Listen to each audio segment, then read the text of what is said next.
테슬라의 주가를 2026년 끌어올릴 것은 가장 중요한 90%는 로보택시에 있다 또는 FSD에 있다라는 말씀을 좀 드리고 싶고요. 물론 이걸 받쳐주는 것은 에너지가 있죠. 에너지에서 지금 폭발적으로 지금 성장을 하고 있어서 메가팩이 성장하고 있는 거고요. 또 하나 이제 점법을 만들어낼 것은 옵티머스의 3세대 버전의 공개. CES에서 아틀라스가 보여줬던 것은 실제 공장에 투여되는 것은 시뮬레이션으로 보여준 거고 가상으로 이 3세대가 1000대라도 생산이 돼서, 근데 이 1000대는 수작업으로 만든 게 아니라 공장에서 생산됐다. 지금 대부분 로봇들은 수작업으로 생산되고 있는 거거든요. 공장에서 매스 프로덕션을 시작을 하고 있다는 걸 보여준다라면 테슬라에 대한 주가에 대한 진짜로 AI 기업으로, 로보틱스 기업으로 재평가하게 되는 거기 때문에, 자동차 기업이라는 걸 완전히 탈피하게 되는 거기 때문에 테슬라에게 있어서는 되게 중요한 기회가 2026년에 있다고 볼 수가 있습니다.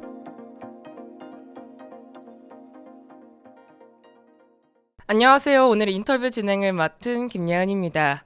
요즘 미국에선 AI가 일자리를 대체할 거란 공포와 AI에 대한 투자가 과잉하다, 이런 우려가 반복적으로 제기되고 있는데요.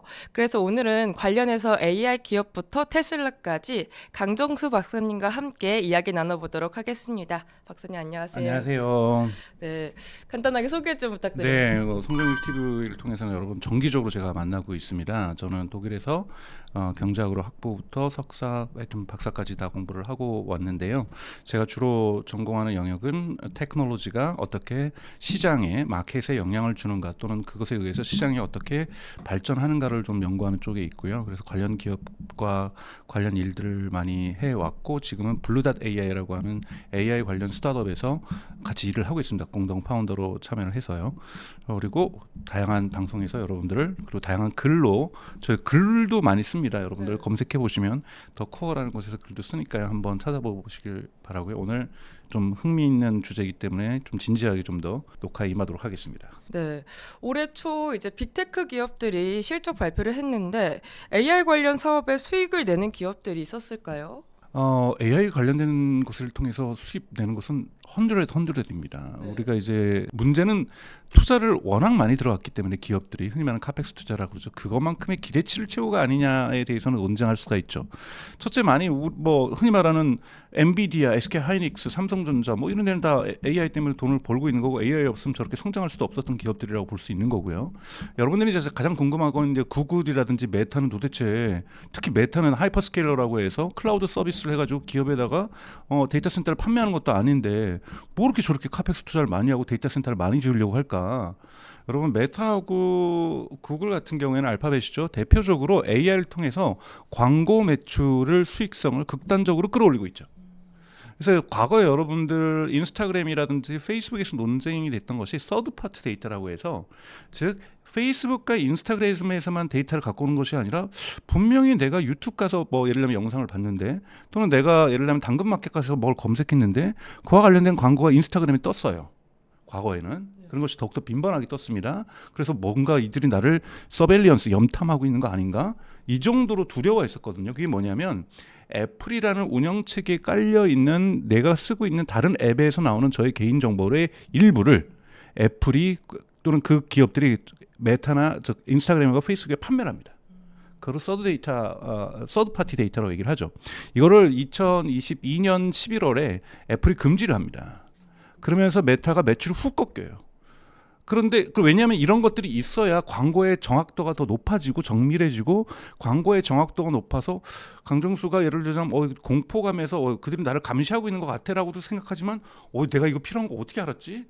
나 지금 이사 가려고 하는데 이거 딱이야 뭐 이러면서 이걸 클릭을 하게 되면 광고의 그 효율성들이 증가하게 되면서 광고주들로 받는 광고의 그러한 클릭해서 받는 돈도 증가하지만, 효율성이 좋기 때문에 다른 데서 못 구가하는 효율성을 인스타그램과 페이스북이 제공해 주기 때문에 훨씬 더 많은 단일 클릭당의 단가를 받게 돼 있습니다.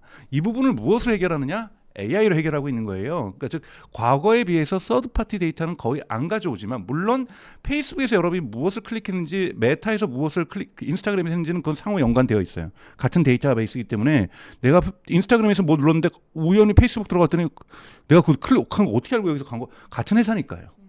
또 왓츠앱이라고 해서 우리나라 카카오톡 같은 것도 있잖아요. 그래서 이런 세 개는 통합되어 있는데 과거에는 이 세 개 외의 데이터에서도 가져왔던 거에서 이 부분들은 거의 줄여져 가고 있는 거고, 이것을 AI로 해결하면서 광고의 효율성이 증가하면서 광고 매출이 급증하고 있는 것, 이것이 어디에도 적용됩니까? 유튜브에도 적용되고 있고 구글 검색에도 적용되고 있으면서 AI가 돈을 벌고 있죠.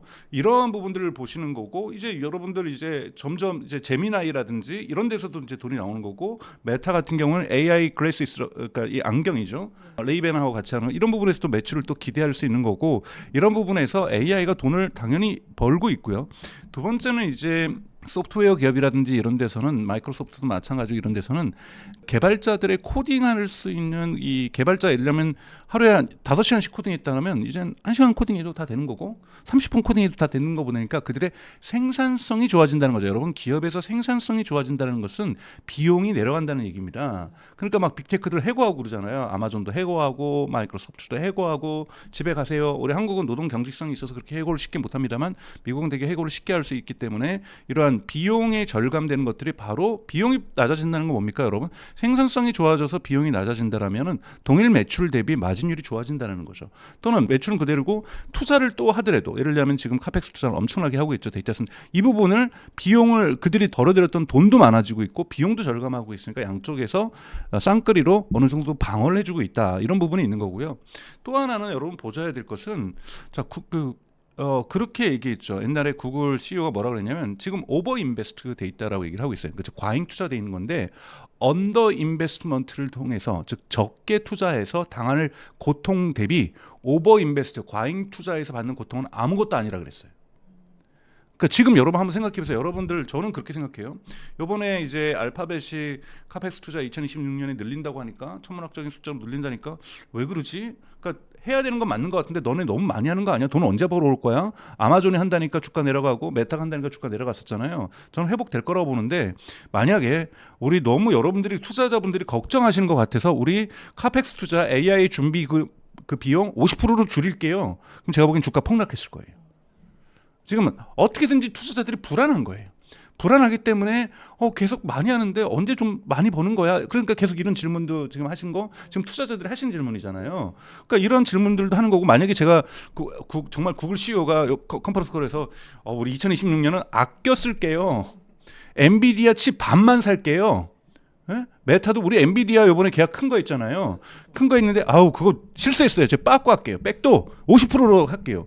그럼 여러분, 엔비디아 주가 폭락하고요, SK 하이닉스 주가 폭락하고요, 삼성전자 주가 폭락하면서 연쇄 작용으로 거품이 바로 터지는 겁니다.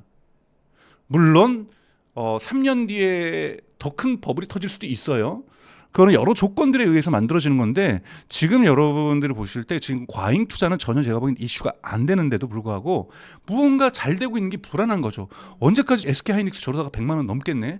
갖고 계신 분들 너무 좋지만 저 그러다가 확 꺼져가지고 70만 원 되는 거 아니야? 나 80만 원이 들어갔는데. 이런 걱정들을 하시는 것 아주 정당한 걱정이에요. 그런데 지금 AI 경제에 저는 흔히 말하는 이 영광스럽다고 표현할 수도 있고 대단히 이 번창하는 것은, 저는 여러 가지 굴곡은 있지만 이제 4, 5년은 더 갈 거라고 보고 있습니다. 그럼 지금의 이런 천문학적인 투자가 약간 적정 수준의 투자라고 생각을 저는 아주 하시는 적정 건가요? 수준이라고 생각해요. 그럼 반면에 실질적인 수익이 안 나는 기업들도 있을까요? 있죠. 당연하게. 분명히 여기에서도 옥석이 가려지겠죠. 네. 여러분, 수많은 기업들이 생각을 해보세요. 뭐 유튜브 비슷한 거 한국에 있는 뭐 네이버나 다음, 과거에 여러분 들어보셨겠지만 안 했나요? 했다가 망했죠. 네이버 TV 지금도 있잖아요. 있기는. 존재감도 없지만. 어쩔 수 없이 네이버 들어가서 보는 거죠. 그러니까 이러한 부분이 있어서 유사한 사업이 잘 된다면 다들 뛰어듭니다. 다들 뛰어들다 보니까 여기에서 돈 버는 기업들은 어디에요? 과거에 인터넷 닷컴 버블 일어났을 때 왜 있었어요? 시스코라고 해서 여기다 서버 대고 뭐 이런 데들이 돈을 벌었던 거잖아요. 통신 장비 대고. 지금도 엔비디아가 왜 저렇게 돈을 벌겠어요? 여러분, 미국의 빅테크 기업 4개, 지금 말씀드렸던 아마존, 마이크로소프트, 알파벳, 구글이죠. 메타, 이 4개가 여러분 엔비디아 매출의 61%를 차지하고 있어요. 작년 기준으로 해서. 이들 4개의 기업이 경쟁하는 거예요. 여기에서 지지 않기 위해서. 여기에서 구글이 승리할 가능성은 전 높다고 봐요. 여기 마이크로소프트가 쳐질 수도 있고 아마존이 쳐질 수 있어요. 그러면 그들이 엔비디아 칩을 보류하겠죠. 엔비디아 어떻게 될까요? 성장률이 떨어지겠죠. 한번 생각해 보세요, 여러분. SK 하이닉스가 매출은 좋아요. 근데 2026년의 매출이 2025년하고 같아. 그럼 어떨 것 같으세요, 주가가? 떨어지겠죠. 어마어마하게 떨어지죠. 이제 끝물이구나. 망했다. 이제 AI 부문 끝이구나. 이게 여러분 뭘 의미하겠어요. 그래서 이런 흐름들을 좀 보실 필요가 있는데 저는 이러한 부분에서 빅테크들의 이 흔히 말하는 1등을 하기 위한 경쟁이 지금 치열한 거고, 그런데 여러분 1등도 먹을 시장이 있지만 2등, 3등, 4등도 먹을 시장이 분명히 존재하고 있어요. 왜냐하면 지금 우리는 AI 경제로 대전환을 하고 있는 거거든요. 그래서 우리가 흔히 말하는 챗GPT나 제미나이나 클로드 부분에서만 AI를 쓰는 것이 아니라 유튜브에도 요즘 보면 여기 질문하기라는 표시 있잖아요. 그래서 여러분 영어 유튜브도 이제 많이 보셔도 좋아요. 투자 관련해서 뭐 독일어 유튜브를 보거나 일본어 유튜브를 보면서 보시면서 내용을 정리해줘. 한국말로 접으면 한국어로 꼼꼼하게 정리해줘요. 뭐 이런 거부터 시작해서 곳곳에 AI 커머스도 시작되고 있고 곳곳에 AI가 들어가게 되면은 우리 삶 속에 우리가 스마트폰과 함께 생활하는 것처럼 우리가 모든 공간에서 여러분 스마트폰 만약에 혹시 여행 가실 때 인천공항 가실 때 기차 안에서나 버스 안에서 스마트폰 집에 두고 온 걸 알게 되면 이번 여행은 그래 스마트폰 없이 디지털 디톡스 하는 거야. 이렇게 하시나요? 아니죠. 이건 여행을 못 가는 수준이잖아요. 그것이 스마트폰 혁명이라는 거예요. 스마트폰이 있고 없고에 따라서 내 삶이 불편하고 편하고가 완전하게 구별되는 삶. 이것이 우리에게 스마트폰이 들어온 거잖아요. 마찬가지로 AI 혁명이 일어난다는 것은 기업에서는 그러니까 AI가 없으면 업무를 못하는, 요즘 기업에서 사무직 같은 경우 컴퓨터 없이 어떻게 일을 해요? 네? 똑같은 거예요. 또는 공장에서 전기 없이 어떻게 일을 해요? 싱가포르에서 에어컨 없이 사람들이 직장 다닐 수 있을까요? 불가능해요. 출근 안 할걸요, 에어컨이 없으면. 똑같은 거예요. AI가 없으면 일이 안 되고, AI가 없으면 여행을 못 가고, AI가 없으면 인천공항 가다가 집으로 다시 돌아오고, 학교 가다가 다시 돌아오고, 직장 가다가 돌아오고, 이런 일들이 이루어질 때 이것이 AI 혁명입니다. 전기가 없으면 여러분 어떻게 정전이 되면 어떻게 살아요? 아파트 사시는 분들 정전되면 걸어 올라가셔야 되는 거잖아요. 있을 수 없는 거잖아요. 그 정도로 우리가 산업혁명이라고, 혁명이라고, 레볼루션이라는 단어를 함부로 쓰면 안 되는 거죠. 정말 레볼루션이 되면은 바뀐 거예요. 그 바뀌어서 없으면 안 되는 거죠. 지금 AI는 그 길을 가려고 하는 거고 실패할 수는 있어요. 지연될 수 있어요. 중간에 버블이 터져 있어도 저는 AI는 이제 전기와 같은 존재로 되어갈 거기 때문에, 스마트폰과 같은 존재가 되어가기 때문에 이제 그 혁명에 우리는 초입구에 저희는 서 있다고 보고 있어요. 여러 가지 격동이 있겠죠. 좀 이따 말씀을 드리겠지만 소프트웨어 기업들이 지금 겪고 있는 주가 폭락이라든지 이런 두려움과 공포들 다 이 초입구에 나타나는 공포라고 볼 수가 있습니다. 그리고 이제 빅테크 기업들이 자체 칩을 생산하고 있는데 이게 또 엔비디아의 해제에 어떤 영향을 미치게 될까요? 엔비디아 해자 논쟁은 많이 있습니다. 그러니까 지금 엔비디아도 사실은 번 돈이 워낙 많으니까 이번에 오픈 AI에 300억 달러 투자하겠다고 하고 작년 12월에 또 엄청난 돈을 들여서 그로크라고 하는 NPU 칩 회사도 구매를 하고 있고요. 나름대로 엔비디아도 다양하게 지금 해자를 구축하기 위해서 노력하고 있죠. 그 엔비디아가 이제 해자를 구축하고 있는 쿠다라고 하는 소프트웨어죠. 이 쿠다라는 것은 쉽게 얘기하면 여러분 엔비디아의 칩을 하나만 사는 게 아니잖아요. 10개를 사고 100개를 사고 1000개를 사면은 각각의 GPU에게 기능을 부여해 주는 거거든요. 너는 지금부터 5개는 내가 어떠한 기능을 학습이 필요하니까 이거 학습해 주고 있어. 그중에 또 6번부터 8번은 이거 하고 있어. 9번부터 12번 이렇게 구조를 대단히 쉽게 해 주는 거예요. 개발자들이 300만 명 정도의 개발자들이 쿠다를 쓰고 있는데 이걸 너무 편한 거죠. 만약에 이거 맨땅에 하라 그러면 1번부터 5번한테 이거 역할 부담을 해 주는데 얘가 4번하고 5번은 쉬네요. 이거 어떡하지? 해결책 모르겠는데요. 어디다 연락해야 되고. 그러니까 너무 늦어지는 거고 너무 대응이 어렵죠. 그래서 하드웨어를 통제할 수 있고 제어할 수 있고 그 퍼포먼스를 극대화할 수 있는 이러한 제어 솔루션으로서의 쿠다가 가장 강력한 엔비디아의 해자라고 얘기를 하고 있습니다. 물론 엔비디아는 끊임없이 블랙웰이라든지 이제 곧 나올 베라 루빈이라든지 퍼포먼스를 높여나가고 또 퍼포먼스만 높여나가는 게 아니라 효율성도 높여나갔죠. 동일 퍼포먼스를 10분의 1의 전기를 써서 해결하겠다는 게 이제 베라 루빈인 거고요. 이런 식으로 계속해서 물리적인 하드웨어의 성능도 높여가고 있지만 이것과 함께 또 하나의 강력한 해자는 예를 들자면 그거를 구매 안 하고 딴 거 구매하라 그러면 저 그럼 퇴사할래요. 거기 있는 개발자들이 그거 어떻게 맨땅에 해요? 저 그냥 쿠다로 하면 빠르게 하거든요. 이런 부분인 거잖아요. 그러니까 TPU 구글 같은 경우에는 구글이 워낙 소프트웨어 역량이 좋다 보니까 여기에 그 부분을 잘하는 사람들이 존재하는 거예요. 그러니까 쿠다도 쓰지만 구글도 여러분의 엔비디아 칩을 많이 씁니다. 쓰지만 계속해서 독립하려고 지금 TPU라는 자체 칩을 만들어서 하는 거죠. 그랬더니 다른 데서도 그 관심이 있다고 얘기하는데 해자가 하지만 영원하기는 어려워요. 왜냐하면 여러분들이 이제 흔히 말해서 애플 쓰는 분들이 갤럭시 잘 못 옮기고 갤럭시 쓰는 분들이 애플로 잘 못 가는 이유가 거기 OS에 친해져가지고 거기 가면 귀찮고 그리고 이미 구매한 앱들 있잖아요. 유료 앱 다시 사야 되잖아요. 그래서 그걸 우리가 락인 거기에 잠금 효과가 있어서 그 특정한 서비스에 잠가 있는 거죠. 그래서 개인들은 쉽게 결정하지 못해요. 근데 개발자 입장에서는 자기는 그래도 쿠다가 편한데 쿠다 안 쓰면 저 퇴사할래요 그러는데 갑자기 CEO가 메타 같은 주커버크 회장이 야 이제는 쿠다 버리고 이거 다 써. 너 나가 그럼 너 새로운 사람 뽑을게. 그리고 사람 더 필요해? 더 뽑아줄게. 돈도 많은데. 즉 큰 대형 기업이 제가 아까 말씀드렸죠. 61% 엔비디아 매출을 차지하고 있어요. 이 4개 CEO가 우리 그냥 쿠다 버리고 어렵더라도 TPU 가자. 결정하면 이건 무너질 수 있는 해자지만 근데 그러기에는 TPU가 아직 생산량도 어차피 TSMC가 만드는 거고 TPU가 무조건 압도적으로 하드웨어 상으로도 엔비디아를 못 이겼기 때문에 그렇게 가질 이유는 없는 거죠. 다만 그들이 해자를 해결할 수 있다는 시그널을 시장에 줘야 엔비디아가 가격을 깎아줄 거 아니에요. 지금 엔비디아는 우리는 거의 독점이고 독과점이고 우리 거 안 쓰면 너넨 작살 나는 거고 우리 쿠다 안 쓰면 힘들어질 거고 이런 거를 계속해서 뭡니까? 이 가격을 높이잖아요. 수요가 많고 공급이 적다 보니까도 가격을 높이지만 딴 데 갈 데 없으니까 가격을 높이는 거잖아요. 그러니까 여러분 지금 엔비디아의 수익률이 하드웨어 팔아가지고 어떻게 60% 70%를 남겨요. 말도 안 되는 거죠. 제가 얘기하지만 대동강 물 팔면서도 이렇게 돈 많이 못 남겼을 거예요. 그렇기 때문에 이게 쉬운 일이 아닌 걸 엔비디아가 하는 것은 강력한 해자가 존재한다. 하지만 이것이 영원할 수는 없다. 그런데 이것이 영원할 수 없다고 해서 해자가 그냥 붕괴되는 것이 아니라 엔비디아는 적절한 경쟁자를 만날 가능성은 존재한다. 그래서 마진율의 압박에 의해서 마진율이 떨어질 수는 있지만 전체의 매출은 끊임없이 계속 증가할 거라는 건 저는 의심하지 않습니다. 그래서 엔비디아의 독주는 당분간 계속될 거라 보고 있습니다. 그럼 언제까지 계속될까요? 예를 들자면 이제 그거에 가장 강력한 도전장을 잠재적으로 던지고 있는 건 일론 머스크죠. 일론 머스크가 AI 5, 6부터 해서 열심히 5는 TSMC가 만드는 거고 6는 삼성이 만드는 거지만 우리가 7부터는 또는 6도 일부는 우리가 만들 수도 있다고 얘기를 하잖아요. 그래서 이번에 1월 28일에 있었던 테슬라 컨퍼런스 콜에서 투자자가 질문을 하죠.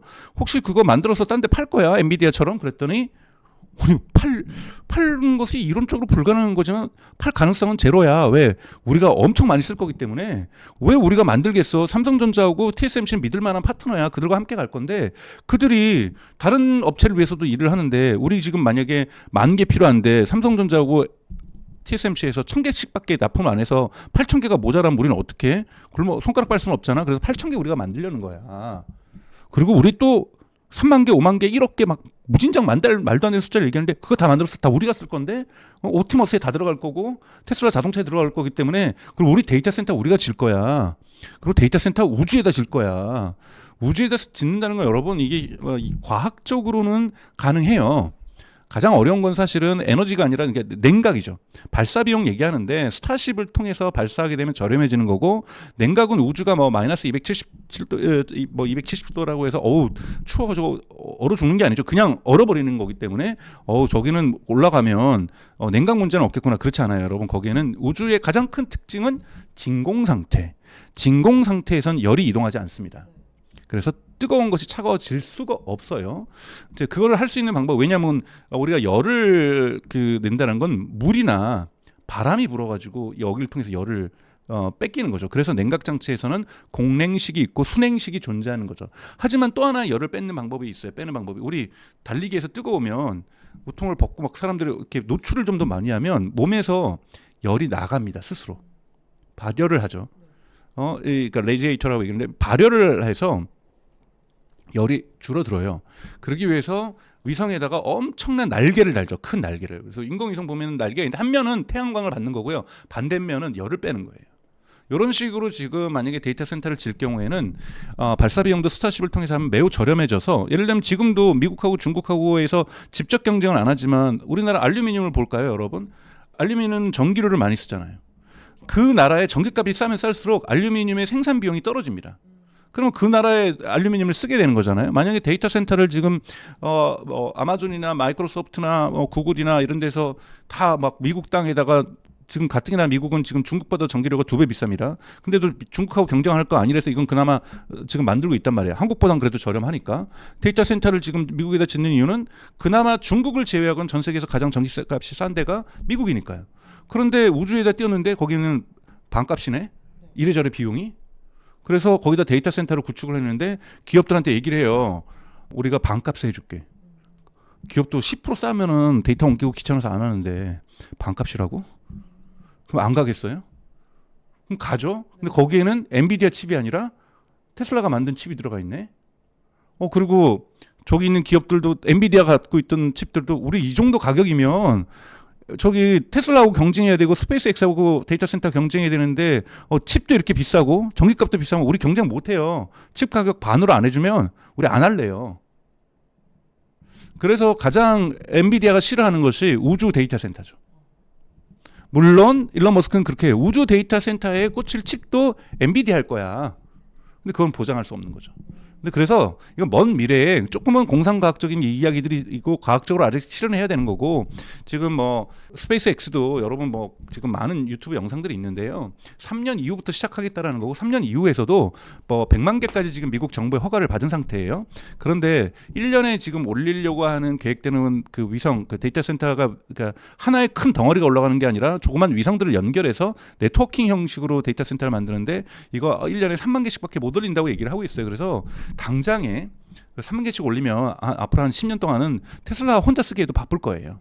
그렇기 때문에 당장의 엔비디아의 시대에 기존에 있는 빅테크들의 하이퍼스케일의 시대가 끝난다라는 것은 지나친 과정이라고 볼 수 있습니다. 네. 그리고 이제 AI 발전을 막는 가장 큰 벽이 이제 전력 부족이라고 들었는데 AI가 전력 부족 때문에 발목을 잡힐 확률 실제로 어느 정도 될까요? 매우 있죠, 매우 있죠. 네. 왜냐하면 지금 그러니까 월스트리트저널이라든지 미국의 파이낸셜 타임즈라든지 영국의 이런 데서 보도하고 있는 것은 중국은 전력이 이렇게 늘어나고 있거든요. 근데 미국은 그냥 완만하게 늘어나고 있어요.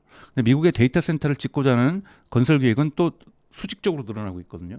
그러면 이 갭을 못 채워주면 데이터 센터를 그럴 거 아니에요. 데이터 센터를 질 칩이 돈이 없어요? 있죠.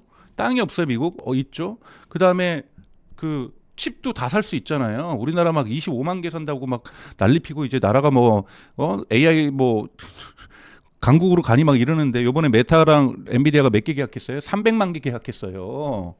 우리 25만 개 그 계약했다고 국군이 바뀌고 있다 막 이러고 있는데 메타는 300만 개를 계약했단 말이에요.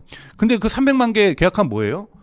거기다 보내줄 전기가 없는데 전기는 대단히 또 민감한 것은 뭐냐면 그러니까 이 특정 예를 들자면 생각을 해보죠. 미국 같은 경우는 주마다 전기 시장들이 있으니까 그러니까 이러면 버지니아 주에 데이터 센터를 10개를 졌단 말이에요. 10개 데이터를 공급해 주기 위해서 기존에 있는 전기를 갖다 써요. 왜냐하면 전기를 생산하는 속도가 낮으니까요. 발전소를 짓는 속도가 낮으니까. 그러니까 어떻게 돼요? 예를 들면 전기가 저쪽으로 가서 쓰니까 나머지 줄 전기가 별로 많지가 않잖아요. 그럼 여기 있는 주민들이 쓰는 전기료가 올라갑니다. 그러면 주민들이 가만히 있겠어요? 물가가 상승하는 건데. 갑자기 집에 있는데 전기료 한 달에 끼케야 5만 원 썼었는데 15만 원 막 고지서 날라오면 사람들이 화가 나버리죠. 그렇게 되면 어떻게 됩니까? 중간 선거에서 이거를 가만뒀던 공화당 가만두지 않을 거야. 정권 교체해버려. 이렇게 나오는 거죠. 그러니까 이번에 트럼프가 12월부터 전기 필요한 거 너네가 만들어서 알아서 써라. 그리고 못 만들면은 데이터 센터 그냥 스톱시켜. 이렇게 얘기를 해버린 거예요. 그랬더니 마이크로소프트가 알겠습니다. 우리 데이터 센터는 우리가 전기 알아서 하겠습니다. 그래서 마이크로소프트가 뭘 했습니까? 1979년 태어나지도 않으셨죠? 네. 1979년에 미국에서 원자력 사고가 있었어요. 원자력 발전소 사고가 있어서 그 이후에 미국에는 원자력 발전소를 추가로 잘 안 지었거든요. 그때 그래서 멈춰버린 원자력 발전소가 있어요. 이제 여기는 이제 방출된 오염 그 뭐 방사선이 다 제거됐다고 생각해서 최근에 마이크로소프트가 그걸 샀습니다. 그래서 재가동시키겠다고. 얼마나 전기가 부족했으면 1979년에 원자력 그 원전 누출 사고가 나서 방사선 누출 사고가 나서 스톱시켰던 원자력 발전소를 재가동시키겠어요. 전기가 절박한 거예요. 그래서 전기 이슈는 충분하게 민감하게 여러분들이 바라볼 필요가 있습니다. 그래서 전기를 생산하는 블룸에너지라든지 블룸에너지 같은 게 이제 퓨얼셀로 그 지역에서 천연 LPG를 가지고 가서 바로 생산해 버리는 거죠. 그러니까 즉 어디서 생산해서 송전망 깔아가지고 송전망도 지금 미국이 되게 그리드도 낙후됐기 때문에 언제 국가가 깔아줄지 기다릴 수 없으니 그러니까 블룸 에너지가 장점이 뭡니까? 여기 데이터 센터가 있어요. 그럼 그 데이터 센터 옆에다가 딱 설치를 하면은 퓨얼셀을 고체 산소 뭐 솔리드 옥시드라든가요. 하여튼 뭐 이걸 설치를 해서 LPG를 가지고 딱 집어오면 전기가 생산돼 버리는 거예요. 이런 기업들이 지금 성장하고 있는 것도 이러한 전기의 부족 이런 부분이라 볼 수 있습니다.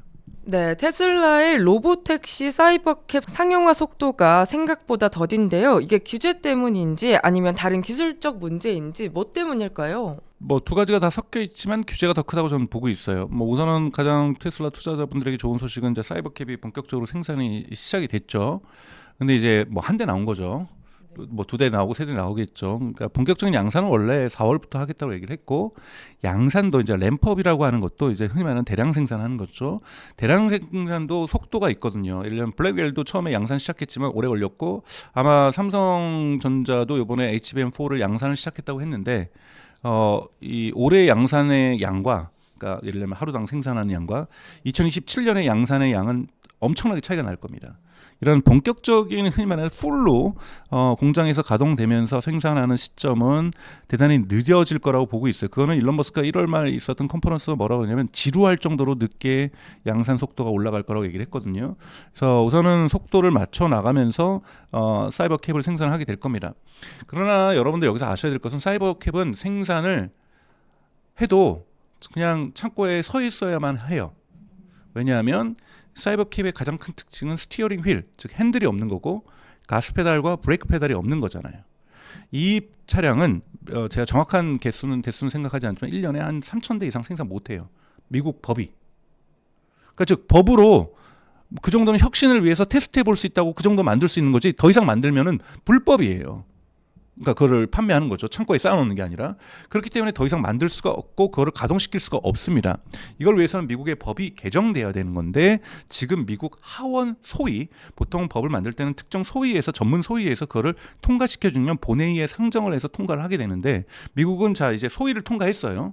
그럼 하원도 통과해야 되죠. 미국은 반드시 이 법은 상원도 통과를 해야 됩니다. 그리고 대통령도 서명을 해야 되고 그리고 교통과 관련해서는 주가 권한을 갖고 있는데 주에서 헌법 소원을 안 해줘야 돼요. 물론 헌법 수업을 하더라도 우선 대통령만 통과가 사인을 하게 되면은 상용화는 할 수가 있습니다. 쓸 수는 있는데 나중에 헌법 소원이 이제 바뀌어질 리는 없죠. 그렇기 때문에 저는 특별하게 없으면은 상원만 통과하면 되는데 이거를 통과하려면 보통 1년 정도는 걸리거든요. 그럼 이게 1년보다 좀 더 빨라져서 중간 선거보다 빨라지면 빨라야 10월 말이라는 거죠.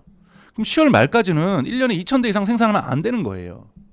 그래서 그 정도로 근데 저는 뭐 1,000대, 2,000대만 생산해서 특정 지역에만 사이버캡이 돌아가도 테슬라에겐 매우 긍정적인 의미를 갖게 될 거라고 보고 있고 그 사이에 법 속도가 빠른 속도로 개정이 된다라면 좀 더 대량적으로 생산해서 로봇 택시 시장을 열 거라고 보고 있습니다. 로봇 택시는 저는 올해는 뭐 수십만 대가 뭐 진행된다면 좋겠지만 대단히 테슬라가 보수적으로 접근하고 있잖아요.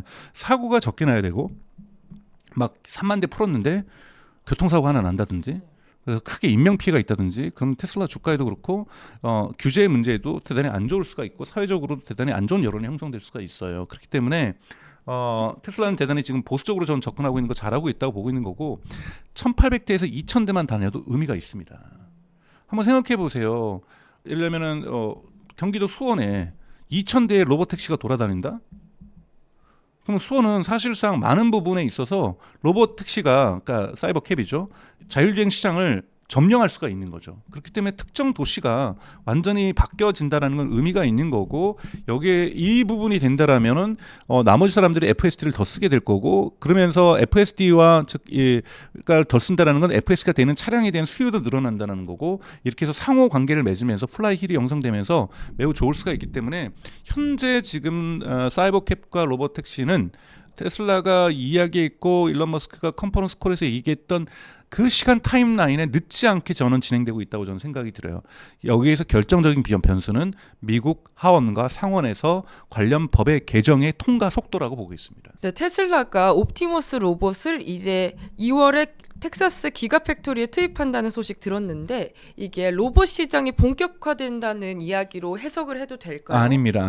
예를 들면 보스턴 다이내믹스가 아틀라스를 2028년부터 뭐 3만 대 정도 미국에 있는 현대자동차 조지아 공장에다가 투입을 한다 그랬어요. 이건 뭐냐면 되게 규모 있게 하는 겁니다만 아직까지는 상용화가 아니라 실전 테스트라고 볼 수 있고 데이터를 모으고 마지막 튜닝 작업 이라고 볼 수 있거든요. 그렇기 때문에 지금 그런 튜닝 작업을 소규모지만 하고 있는 것이 예를 들면 피규어 같은 경우에도 헬릭스를 지금 BMW 공장에 지금 투입을 하고 있고요. 그리고 앱트로닉이라는 회사도 구글하고 협력을 하고 있죠. 거기도 그것 같은 경우 물론 삼성전자도 그곳에 투자를 했습니다. 그것 같은 경우에는 지금 메르세데스 벤츠에서 지금 공장에서 테스트를 하고 있는 거고 그거를 현대자동차는 좀 더 규모 있게 늦게 시작하지만 미국 공장에서 하겠다라는 거고 아주 소수지만 일론 머스크도 뭐 얘기를 하고 있는데 지금 몇 대가 될지는 되게 모르겠지만 저는 많이 안 될 거라고 봐요. 소스가 지금 이미 기가팩토리에서 옵티머스가 테스트 중이고요. 그런 실전 테스트를 하고 있는 거고요. 그리고 지금 올해 공개하겠다고 하는 것은 이 상반기죠. 그러니까 1분기에 즉 3월까지죠. 3월 말까지 목표를 세워가지고 공개하겠다는 것은 지금이 2세대거든요. 3세대 버전을 공개하겠다. 즉 3세대 버전을 양산하겠다는 게 아니라 공개하겠다는 건 수작업으로 몇 대 만들었다는 거겠죠. 이 부분들을 몇 천 대 정도 만들어서 올해 말까지 테슬라 기가팩토리에 즉 텍사스 기가팩토리에 시범 운전을 하겠다. 즉 마지막 튜닝 작업을 하겠다라는 거예요. 이 튜닝 작업을 지금 아틀라스도 하려고 하고 있는 거고 옵티머스도 하고 있는 거고 아틀라스는 조금 늦고 옵티머스는 조금 더 빠릅니다만 원래 옵티머스가 조금 더 빨랐으니까 하여튼 큰 차이는 안 나는 거죠. 이런 테스트는 이미 지금 중국도 하고 있고 사실 미국도 하고 있지만 이거는 상용화되는 것이 아니라 상용화 직전에 반드시 거쳐야 될 상용화 이전에 좋게 얘기하면 마지막 단계라고 볼 수가 있는 거죠. 그럼 이런 마지막 튜닝 이후 실제 상용화까지 어느 정도 기간이 걸릴까요? 전문가마다 이제 시간이 다르지만 이제 중요한 거는 이제 두 가지가 이제 맞아 떨어져야 되는 거잖아요. 뭐 자질구레하게 뭐 해결해야 될 건 많지만 크게 볼 때는 이제 몸 육체가 물리적으로 잘 메카니컬하게 잘 작동되는가가 중요한 거고요. 두 번째 이제 중요한 것은 인간의 뇌처럼 뇌가 중요한 거죠. 이 뇌가 잘 작동이 돼야 되는데 뇌를 작업하는 게 이제 AI라고 볼 수가 있는 거고 이것은 엔드-투-엔드 AI라고 이야기를 하는 거고 여기에 들어가는 것을 요즘 피지컬 AI라고 얘기를 하죠. 근데 2025년 9월 달에 구글 딥마인드에 여러분 제미나이 로보틱스라고 검색을 해보시면 그때 구글 딥마인드에서 공식 발표한 구글 로보틱스, 그러니까 제미나이 로보틱스라는 우리가 여러분 쓰시는 채팅 봇은 제미나이라고 얘기를 하고 여기에서 만드는 피지컬 AI의 이름이 제미나이 로보틱스예요. 이것이 아틀라스의 뇌 역할을 해줄 거예요. 이것이 앱트로닉의 뇌 역할에서 만드는 아폴로라는 로봇의 뇌 역할을 해줄 건데요. 이 뇌의 신뢰도가 정확도가 40%라고 2025년 9월에 구글이 얘기를 했단 말이에요. 정확도가 40%라는 거예요. 그럼 이거를 거의 90% 100%까지 끌어올려야 될 거 아니에요. 왜냐하면 전통적인 거대 언어 모델이라고 하는 것들의 정확도는 좀 떨어졌을 때도 2022년에 11월에 챗GPT 나오면서 사람들 놀라했지만 실수 많이 했잖아요. 그래서 2023년에 맨날 뭐 세종대왕이 뭐 맥북을 던졌니 많이 뭐 이런 얘기하면서 할루시네이션 했어요. 그렇다고 해서 인간 사회에 치명적인 문제가 발생한 건 아니에요. 우리가 좀 비웃고 부족하다고 얘기를 한 거죠. 그런데 로봇이 와가지고 저 가만히 있는데 툭 치고 간다든지 스마트폰 내 거 떨어진 거 내가 죽고 있는데 지가 주워주겠다면서 말도 안 했는데 줍다가 저랑 헤딩해가지고 제가 머리가 쪼개진다든지 즉 로봇이 신뢰도가 떨어지면 인명사고로 연결될 수 있습니다. 그렇기 때문에 로봇의 신뢰도는 매우 높여놔야 된다는 거죠. 그래서 사실은 알 수 없는 것이 옵티머스도 메카니컬하게 옵티머스가 또 갖고 있는 건 뭐예요? 아틀라스하고 다르게 옵티머스는 인간 손을 모방하고 있어요. 인간 손을 모방해서 유연성 즉 26인가 27의 디그리 오브 프리덤이라서 자유도를 구가를 해야 되는데 지금 테슬라 같은 경우 옵티머스는 21도인가밖에 구가를 못해요. 21도까지만 해도 놀라운 거예요. 이런 거 대단히 중요하죠. 근데 그렇게 유연하게 했더니 얘가 힘이 없더라는 거예요. 그래서 조금만 일을 하면 얘가 손에서 발열 현상, 열이 발생한다라는 거예요. 내구성이 떨어진다는 거죠. 그래서 아직 제가 코너만 돌면은 마지막 단계라고 했지만 이 마지막 단계가 항상 AI라든지 휴머노이드 로봇도 어렵습니다. 뭐라고 얘기를 했냐면 과거에 웨이모의 CTO가 MIT 가서 강의를 하면서 웨이모라는 건 여러분 구글에서 운영하는 로봇택시죠. 오래전에 얘기했냐면은 8대2라고 법칙이라고 뭐 80대 20의 법칙이라고 얘기할 수 있죠. 법칙은 80%까지는 AI가 가는 거 자율주행 빨리 간다. 근데 이러면은 0부터 80까지 가는데 1년이 걸렸으면요. 81부터 100까지 가는 데는 훨씬 더 걸린다는 거예요. 그래서 어느 정도까지 하는 건 다 해요. 로봇이 어느 정도까지 하는 건 더 합니다. 그러니까 예를 들면 작년만 해도 미국 중국 춘절에 애들이 막 덤블링 부채춤 췄잖아요. 근데 이번에 뭐 난리 났잖아요. 그냥 유연하기도 하고 막 무술하고 자 이것도 거의 끝에 가고 있는데 거기 두뇌가 어디까지 와 있는지를 모르는 거예요. 이런 부분에서 거의 끝까지 가고 있는 것 같지만 이 마지막에 이 코너가 되게 어려운 거거든요. 그래서 이 부분을 어떻게 할지는 사실 쉽게 장담할 수는 없습니다만 지금과 같은 컴퓨팅 파워가 좋아지고 데이터가 많아지는 것 로봇의 또 문제점이 뭐냐면 피지컬 AI에 그나마 우리가 거대 언어 모델 챗GPT나 엔스로픽의 클로드라든지 제미나이는 데이터가 월드와이드 웹에 되게 많아요. 상대적으로. 또는 없으면 심지어 나쁜 짓을 해서라도 책으로 스캔해가지고 도서관에 있는 거 책 스캔해가지고 그거라도 전환해가지고 데이터로 학습시키면 되잖아요. 애들한테 먹을 걸 줘야 애들이 잘한단 말이에요. 로봇은 공급할 데이터가 많지 않아요. 그래서 지금 공장에서 로봇의 수준이 떨어져도 지금 계속 BMW 공장, 메르세데스 공장, 현대자동차 공장 또는 테슬라 공장에 집어넣으려고 그 공장에서 그 데이터를 어떻게든지 모으려고 하는 거예요. 중국은 지금 뭐라고 있습니까? 작년 12월에 충격적인 보도가 일어났죠. 상하이라든지 베이징뿐만 아니라 중국의 성, 우리 식으로 하면 광역단체죠. 지자체죠. 여기에 로봇 데이터 센터를 다 지었어요. 국가가. 주정부에서 사진 거죠. 그래서 진짜 여러분 사진 한번 보세요. 몇백 명이 앉아가지고 한 명은 하루 종일 전자레인지 뚜껑 문만 열었다 닫았다 해요. 한 명은 하루 종일 냉장고에 냉동고 문만 하고 있고요. 열었다 닫았다. 한쪽에서는 인간이 하는 겁니다. 인간이. 이 특수 기계를 끼고서 하루 종일 냉장고 문 열었다 닫았다 하고 있어요. 한 명은 하루 종일 진짜 봤는데 저 놀랐어요. 프라이팬을 들었다 놨다만 하고 있어요. 이거를 로봇에게 데이터로 주고 있는 겁니다. 중국은 이거를 인해 전술로 하는 거예요.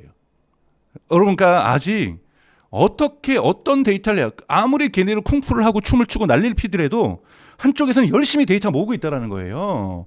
그래서 지금 뭐 휴머노이드 시대에 지금 1월 달에 CES 보고서 사람들 난리 나고 하는데 이해 가요. 맞는 말이에요. 뭐 사실은 테슬라도 지금까지 그렇게 해왔잖아요. 맨날 서사시로 옵티머스가 짱이야. 뭐 하면서 막 다 될 거야. 로보택시 다 됐어. 자율주행 다 됐어. 6개월만 기다려. 6개월 지났나 3개월 더 기다려볼까? 3개월 지나면 아유 6개월 더 기다려야 될 것 같아. 이랬던 거잖아요. 그렇기 때문에 저는 현대자동차도 버스턴 다니면서 잘하고 있다고 생각해요.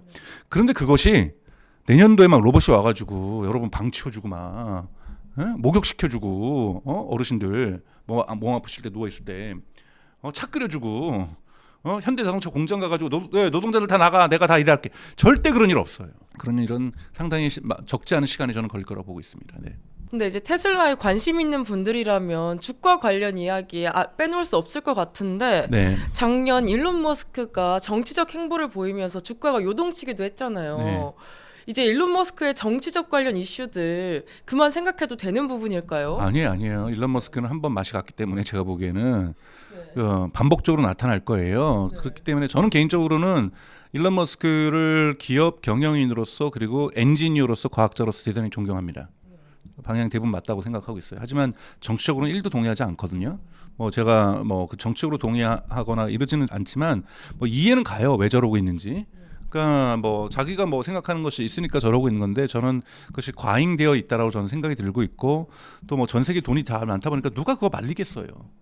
뜯어 말리기도 어렵잖아요. 그러니까 저기 마음대로 하고 있는 거거든요. 그래서 저는 그런 부분에 대한 리스크는 예측하기 어렵다고 봐요. 그래서 테슬라의 가장 큰 리스크는 가장 큰 장점은 일론 머스크고요. 가장 큰 리스크는 동시에 또 일론 머스크라고 저는 생각이 들어요. 그러다 저렇게 미움 많이 받으면 누가 또 암살할 수도 있는 거잖아요. 여러분 한번 생각해보세요. 암살의 가능성이 왜 없겠어요? 미국에서 저렇게 총 쏘고 그러는데 그 암살 당하면 테슬라 주가 어떻게 될 것 같으세요? 그냥 폭락하는 거예요. 그 이후에 뭐 회복될 뭐 스티브 잡스가 죽어도 애플의 주가가 올라갔듯이 아주 장기적으로는 올라갈 수는 있어도 지금 테슬라 주가에서 일론 머스크는 핵심이죠. 그렇기 때문에 일론 머스크의 정책 리스크는 분명하게 있습니다. 여러분 모든 주식은요.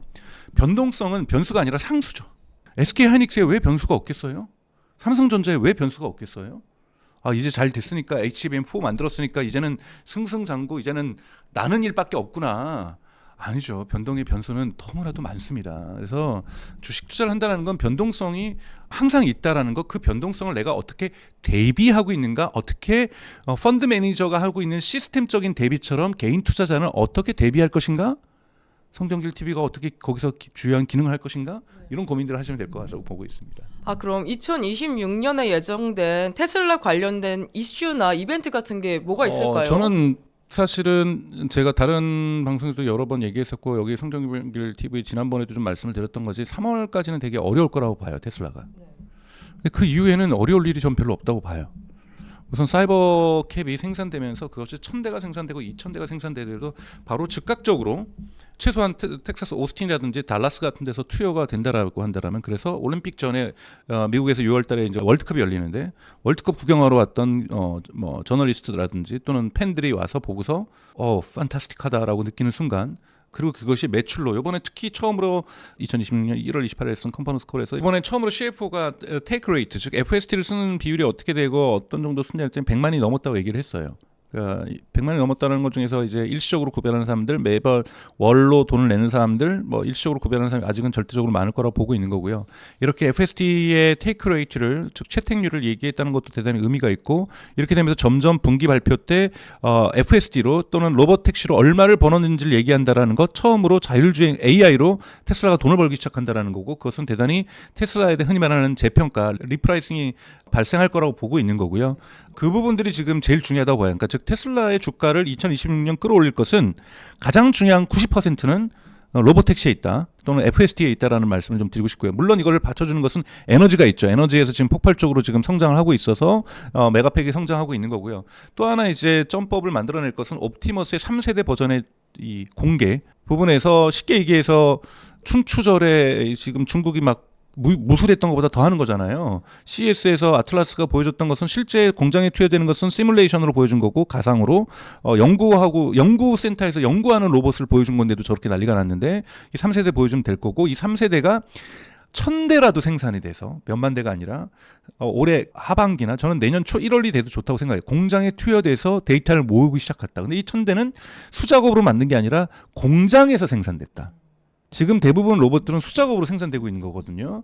공장에서 매스 프로덕션을 시작을 하고 있다는 걸 보여준다라면 테슬라에 대한 주가에 대한 기관 투자나 개인 투자 흔히 말하는 재평가를 한다는 거죠. 진짜로 AI 기업으로 로보틱스 기업으로 재평가하게 되는 거기 때문에 자동차 기업이라는 걸 완전히 탈피하게 되는 거기 때문에 테슬라에게 있어서는 되게 중요한 기회가 2026년에 있다고 볼 수가 있습니다. 네. 네, 유튜브 알고리즘이나 AI 에이전트가 추천해준 대로 살다 보면 결국 내 취향이 아니라 빅테크가 설계한 취향대로 살게 되는 거 아닌가 이런 의문이 드는데 이 부분에 대해서는 또 어떻게 보실까요?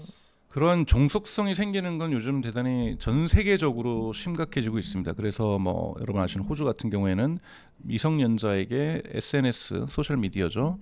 쉽게 얘기하면 틱톡과 인스타그램 릴스를 금지하는 법안이 통과가 됐죠.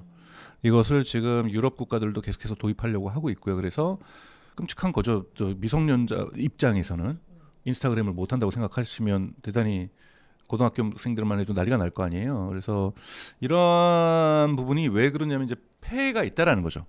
나름대로 그 근거가 있으니까 법안이 만들어지고 통과가 되는 거겠죠. 그리고 지금 현재 미국도 저커버그도 이제 상원에 다시 출석을 하고 있고 이러한 이 심각한 중독성 문제를 지금 사회적 이슈화가 되고 있는 건 분명합니다. 그러니까 저만 해도 항상 자기 전에 다짐을 하거든요. 중간에 눈 뜨더라도 틱톡이나 릴스나 쇼츠를 보면 안 된다 정수야. 다짐을 하고 잠을 자요. 그래서 요즘은 많이 극복이 된 건데 과거에는 중간에 깨가지고 왜 키는지 모르겠지만 켰다가 릴스 켰다가 1시간, 쇼츠 켰다가 1시간, 틱톡 마저 켰다가 1시간 해서 새벽이 오는 그런 일들이 많이 있었거든요. 그러니까 낮에도 뿐만이 아니라 이러한 문제들이 지금 근데 저만 해도 그래도 이제는 컨트롤해서 이제 끊자 결심을 하고 결심했어 해가지고 안 보려고 노력하니까 안 보고 있거든요. 근데 이걸 결심이 잘 안 되고 안 보는 것이 힘들어질 수도 있는 거잖아요. 그래서 첫 번째 가장 큰 문제가 특히 이 쇼츠라든지 릴스라든지 틱톡 같은 이런 숏폼에 대한 중독성이 대단히 심각해지고 있다. 저도 갔더니 저희 어머니가 팔순이 넘으셨는데 보니까 쇼츠만 계속 보고 계시더라고요. 그래서 제가 충격받아가지고 그래서 하여튼 이 중독성이 심하다는 게 가장 큰 문제고요. 문제는 이것이 이제 사실은 저의 취향을 기본으로 해서 알고리즘 즉 AI라고 하는 기계와 머신과 인간의 관계예요. 요번에 미국에서 이제 이러한 논쟁이 있으니까 기업 메타에서 통계 자료를 미국에다가 제출했어요. 상원에다 제출했는데 뭐라고 제출했냐면 인스타그램 사용자 중에서 92%가 친구들에게 좋아요를 누르지 않는다. 92%는 다 스토리하고 릴스만 본다. 그리고 페이스북 이용자들도 이제는 83%가 릴스하고 스토리만 본다. 그러면서 사실은 소셜 네트워킹, 즉 사회적 관계로서 존재하고 있었던 페이스북과 인스타그램이 기계와 즉 알고리즘, 즉 그 뒤에 있는 AI와 인간 그 소비자 개인 간의 관계를 통해서 컨텐츠 소비하는 TV화되고 있다는 거예요. 그래서 everything is TV라는 말이 요즘 표현이 나와요. 근데 이 TV가 진짜 우리 TV 과거에 이런 것이 아니라 마치 그냥 TV 개인이 보듯이 거기서 틀면은 트는 거 보여주는 거지 제가 보는 게 아니잖아요. 물론 선택권이 제가 있지만 그냥 그 방송 틀었더니 그걸 한다? 그럼 그거 보는 것처럼 대단히 수동화된다라는 거죠, 인간이. 그리고 조금은 멍청해질 수 있다. TV가 사람 바보 만든다는 말이 과거에 있었거든요. 이런 표현들처럼 everything is TV라고 얘기하는 것처럼 되고 있다라는 부분에 대한 문제 제기들이 이루어지고 있어요. 그래서 이 부분을 어떻게 극복할 수 있을 것인가가 대단히 중요한 사회적 화두가 될 것은 맞습니다. 그리고 또 이제 최근 인터넷을 보면은 AI 사진이라든지 AI가 쓴 글 막 이런 식으로 네. 해서 가짜 정보들이 많이 유포가 되는데 관련해서 속지 않으려면 어떻게 판별을 해내면 좋을까요? 네네, 그것은 AI 슬롭이라고 얘기를 해요. 그러니까 슬롭이라는 SLOP라는 단어를 쓰는데요. 그러니까 즉 정말 싸구려 영상이 뭐 넘쳐난다고 하는데 저는 그렇게 나쁘게 보지 않습니다. 왜냐하면 과거에 처음에 유튜브 처음 생겼을 때 전문가들이 그랬어요.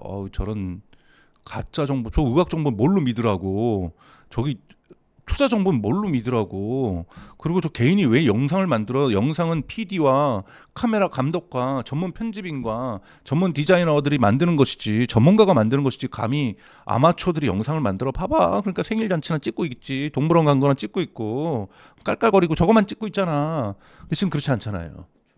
예능 프로도 다 유튜브에서 나와 전문으로 지향으로 찍고 다 변화되는 시대가 오는 거고, 틱톡은 또 유튜브는 그래도 장비라도 있었어요 처음에. 여러분 잘 모르실 거예요. 2016년까지 유튜브 모바일에서 업로드가 안 됐어요. 그걸 잘 모르시는 분들이 있어요. 스마트폰 시대야 이미 스마트폰 갖고 있는데 유튜브는요 PC 시대의 산물이었어요 초반에는.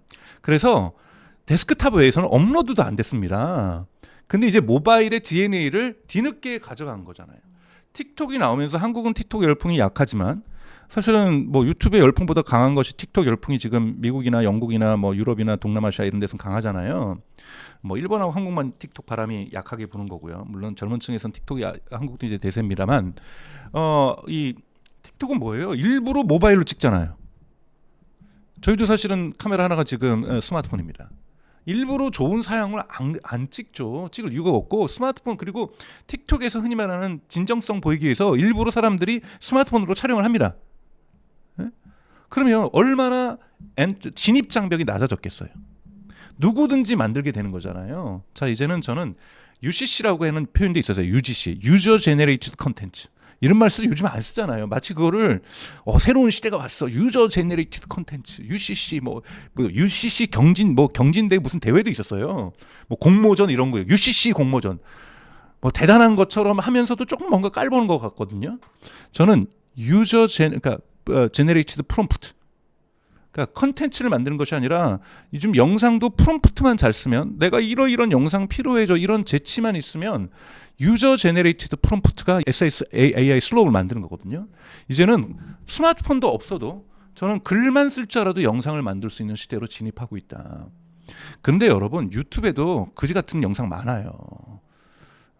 릴스도 그지 같은 릴스 많아요. 이런 표현 써서 죄송합니다만 틱톡도 마찬가지고요. 거기에서도 경쟁하면서 양질의 컨텐츠가 나오기 시작하는 거죠. 내가 즐길 만한 컨텐츠들이 나오기 시작하는 거, 그것들이 앞단으로 나오는 거고, AI 슬롭이 처음에는 많지만 AI가 만든 것도 즐겁고 재미난 거 많아요. 지금도 저는 보면서 AI가 만든 거 영상 많이 봐요. 막 해골바가지 나와가지고 건강 얘기하는 거, 그 쥐 한 마리 나와가지고 회사에서 진짜 꼰대들 때문에 스트레스 받는 이야기, 뭐 이런 것도 얘기하고, 꼬마에 나가지고 할머니랑 영화하는 거, 할아버지랑 영화하는 거, 뭐 이런 거 많잖아요. 여기에서도 양질의 컨텐츠가 선별될 거라는 거예요. 이용자들이 쓰레기 영상을 많이 보지 않을 거거든요. 저는 소프트웨어도 마찬가지예요. 인스타그램이 만들어지면서 사진을 누구나 우리가 스마트폰 되면서 찍게 됐어도 전문 사진가가 필요하잖아요. 그것처럼 이제 소프트웨어도 누구나 만들 수 있는 시대로 갈 거예요. 그래서 소프트웨어의 인스타그램 시대가 저는 시작될 거라 봅니다. 그럼에도 불구하고 코딩을 전문적으로 하는 그들도 뭐 스마트폰으로 찍거나 기계가 좋은 걸로 찍겠죠. 편하게 찍겠지만 그럼에도 불구하고 그 각도와 감각과 빛의 이거를 골라내고 이 클로즈업하는 능력이 뛰어난 사람들이 있잖아요. 전문가가 있는 것처럼 소프트웨어에서 스페시피케이션, 즉 소프트웨어의 요구 사항들을 잘 정리하는 소프트웨어적으로 사고하는 사람들이 분명하게 있어요. 이 사람들은 제가 그냥 뭐 만든다고 하는 것보다 훨씬 더 잘하거든요. 그래서 여기 안에서 전문가가 구별될 거고요. 그렇기 때문에 너무 걱정할 필요도 없다. 그래서 역사적으로 볼 때는 TV 전문가의 시대에서 유튜브 시대가 오고 틱톡의 시대가 오고 릴스 시대가 온 것처럼 AI의 컨텐츠 시대가 그 다음 단계로 지금 오고 있는 거고, 누구든지 쉽게 영상을 만들 시대가 오는 거고, 여기에도 쓰레기가 있는 건 맞습니다. 처음에 활자 인쇄기가 나왔을 때요. 활자 인쇄기가 유럽에 나왔을 때요. 여러분 다들 사람들이 괴테, 뭐 그 당시엔 괴테가 아니죠. 단테의 신곡이나 마키아벨리 막 읽고 성경책 읽었던 거 아니에요. 90%가 포르노그래피 사람들이 봤어요. 인쇄물 나오니까 다 뭐 했겠어요. 여러분 전 세계 인터넷 트래픽의 50%가 흔히 말하는 야동이에요. 네? 당연하게 이러한 그 제작의 툴이 민주화가 된다고 볼 수도 있죠. 이 문턱이 낮아지면요, 쓰레기 같은 컨텐츠가 많이 나와요. 근데 엘리트들이 항상 얘기하는 거 봐봐, 쓰레기들 있잖아. 인터넷 처음 나왔을 때도 봐봐, 다들 뭐 이게 동영 야동이나 보려고 인터넷 하는 거야. 다운로드 하고 있지. 저 지금 그거 하고 있는 거야. 다 그렇게 얘기를 했단 말이에요. 처음에 인쇄기가 나왔을 때 유럽에서 이 수도원에서 사람들이 손으로 다 책을 만들어 썼을 거 아니에요. 얼마나 그들이 교양이 있다고 자기네들 생각했겠어요. 자기가 어떤 책을 갖다가 카피스트라고 하는데, 이 사자생, 그들이 책을 뭘 쓰는가에 따라서 어떤 책이 당대에 후대에 전달되는지가 결정될 수 있죠. 엄청난 권력이에요. 그만큼 돈도 벌었고. 근데 인쇄기가, 구텐베어기 인쇄기를 상업화시키죠. 구텐베어기 상업화시키면서 다들 얘기했어요. 심지어는 여러분, 에디슨이 축음기 만들었을 때 미국에서 군악대에 지휘를 했던 별 2개 있던 사람이 미국 상원에다가 편지를 써요. 이 축음기를 금지시키라고.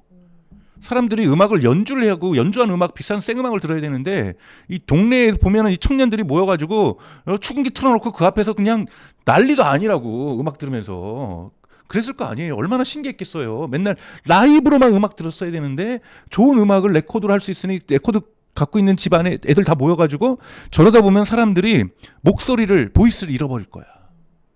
항상 새로운 기술이 나오면 당대에 있었던 지배적 기술의 엘리트들은 저항합니다. 그리고 쓰레기 컨텐츠 많이 나오는 거 맞아요.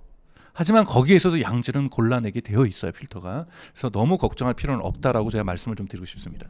네, 말씀하신 것처럼 이제 AI가 우리 삶을 양질의 콘텐츠로 채워줄 수도 있지만, 반면에 AI가 우리 일자리를 뺏을 수 있다, 이런 우려도 요즘에 나오고 있다고 들었어요. 그렇죠. 너무 겁나죠. 사람들이 겁나요. 사실은 지금 한국 사회 같은 경우에는 AI 때문에 일자리 잃는다고 저는 전혀 생각하진 않아요.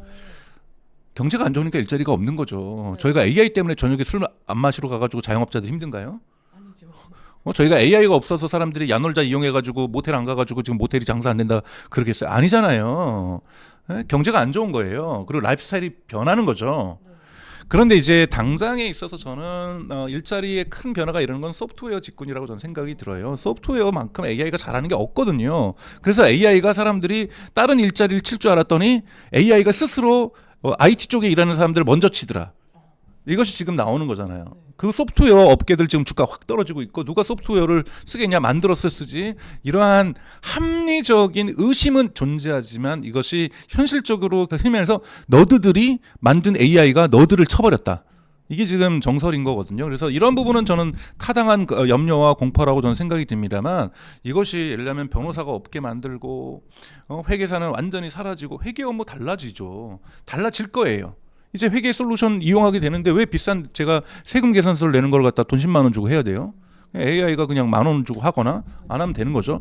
다른 일자리를 찾아내고 다른 부가가치를 찾아내야죠. 이용을 해서 회계 전문가라면, 도메인 전문가라면 이걸 가지고 할 수 있는 더 훌륭한 일들을 찾아내야만 할 거고 찾아낼 거라고 저는 보고 있어요. 그래서 물론 속도적인 부분에서 과거와 다른 일자리에 큰 변동이 있을 거고, 그 변동을 한국 사회가 준비하고 있느냐 부분에서는 저도 질문이 퀘스천 마크가 되게 크게 있어서 큰 사회적 격동은 있을 거예요. 그러나 그러한 공상과학적으로 모든 일자리가 갑자기 사라지고 뭐 산업혁명보다 100배의 큰 충격이 와가지고 인류가 망할 거라는 건, 이래야지 여러분들, 제가 여기다가 영상 제목을 갖다가 인류 망해 곧, 이렇게 하면 많이 클릭하실 거잖아요.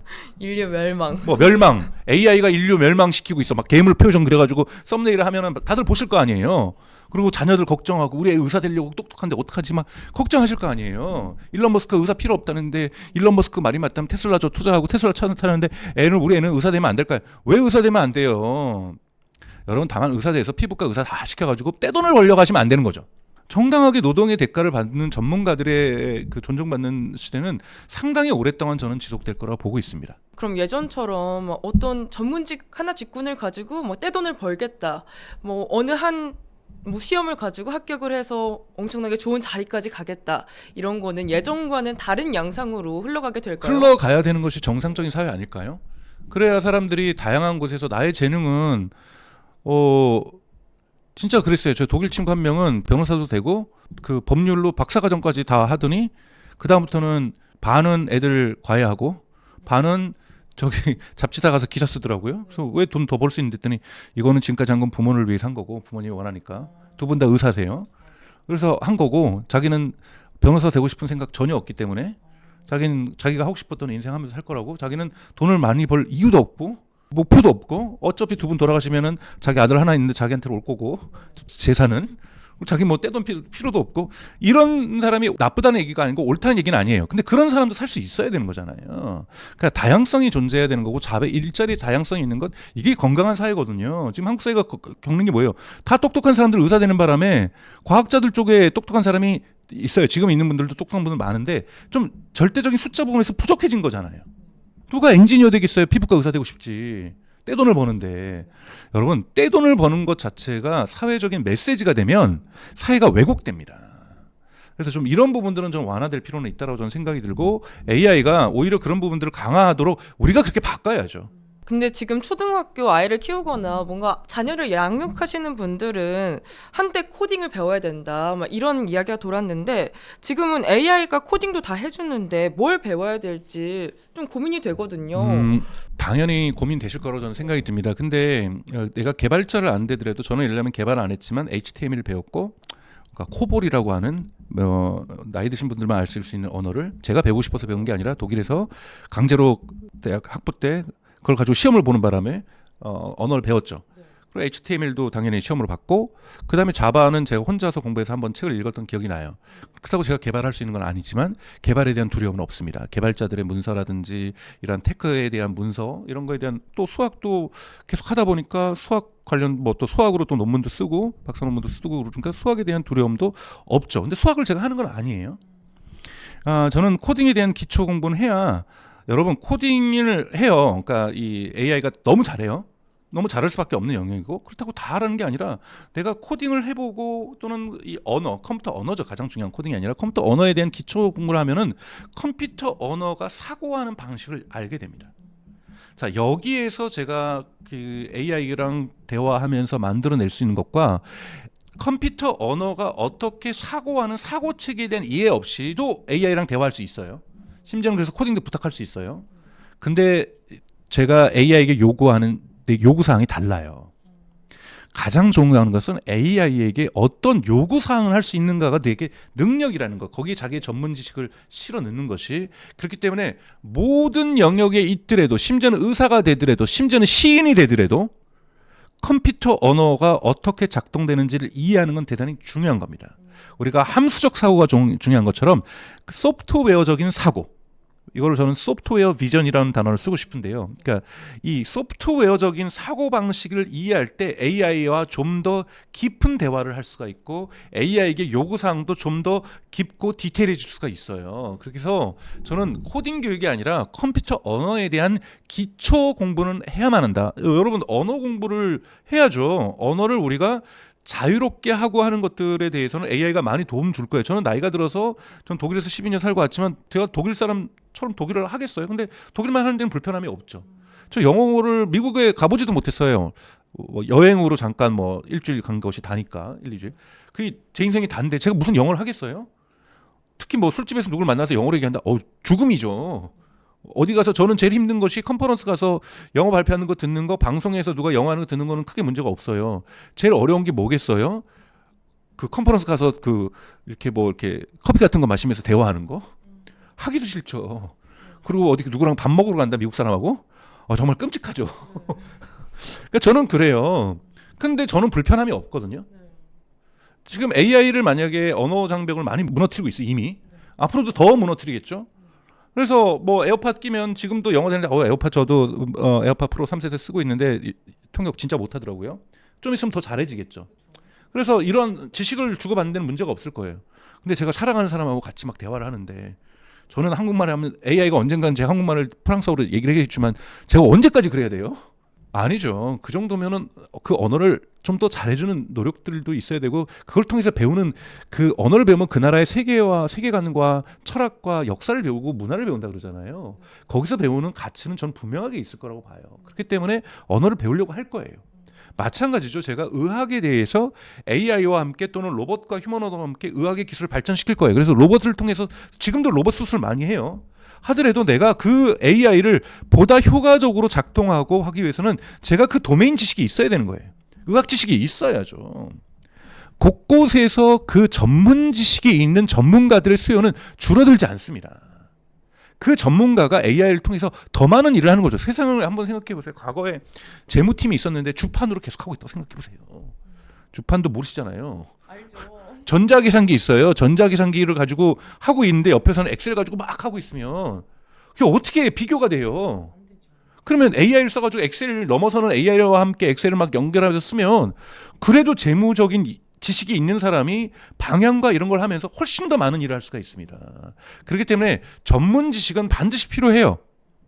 다만 여기서 기본적으로 수학을 해야 되듯이 컴퓨터 언어를 할 줄 알아야 되는 거고 AI를 잘 할 줄 알아야 되죠. AI가 어디서 실수하는지를 알아야 AI를 가지고 놀 거 아니에요. 도구를 쓴다는 건 이 도구가 무엇을 잘하고 무엇을 못하는지를 끊임없이 도구가 업데이트를 할 때마다 알아야 됩니다. 그렇기 때문에 자꾸 뭐 보안에 문제가 있을 수 있어, 헐루시네이션, 환각에 문제가 있어 자꾸 피하는 게 아니라 얘가 어디서 보안에 구멍이 있을까? 얘가 어디서 헐루시네이션, 환각에 빠질까? 이걸 쓰는 사람만이 알 수 있어요. 그래서 잘 쓰는 것 이런 것이 필요하기 때문에 너무 큰 두려움을 가지고 있는 것 여러분 또 하나 있는 건 투자도 마찬가지잖아요. 스토리가 투자에 있어서 되게 중요하고 심리가 중요한 것처럼 어느 정도 적당하게 공포를 해야 여러분들 저를 부르실 거 아니에요. 예를 들면 카이스트 교수가 왜 어디 곳곳에 밀려가 있어요. 카이스트 교수가 가서 매번 그러는 거거든요. 교수들이 가가지고 지금 AI 이 정도 와가지고 여러분들 좀 있으면 인류 망해요. 극단적으로는 여러분들 일자리 필요 없어요. 자식들 공부 그거 헛수고예요. 뭐 이런 얘기를 하니까 사람들이 쫄고 공포감이 생기는 거잖아요. 공포감이 생기면 그 관련 수요는 폭증합니다. 그러니까 이러한 부분이 좀 과잉돼 있을 수 있다는 부분을 여러분들이 좀 생각해 주셨으면 합니다. 네, 오늘 강정수 박사님과 함께 테슬라부터 AI 시대까지 이야기 나눠봤는데요. 박사님 그럼 마지막으로 저희 성공의 진심 구독자분들께 한 말씀만 부탁드려요. 네, 그래서 여러분들 꾸준히 이제는 계속 공부할 수 있는 기회가 계속 생기고 있는 거고 나이하고 상관없이 처지하고 상관없이 뭐 여러분들이 계속 공부할 수 있는 기회들을 가져가는 게 중요하다고 보고 이런 부분에서 성정길 TV가 되게 좋다라고 저는 생각하고 있습니다. 네, 박사님 오늘 귀한 시간 내주셔서 감사합니다. 오늘 저희가 준비한 인터뷰는 여기까지고요. 저희는 다음 인터뷰로 찾아뵙겠습니다. 네, 감사합니다. 고맙습니다.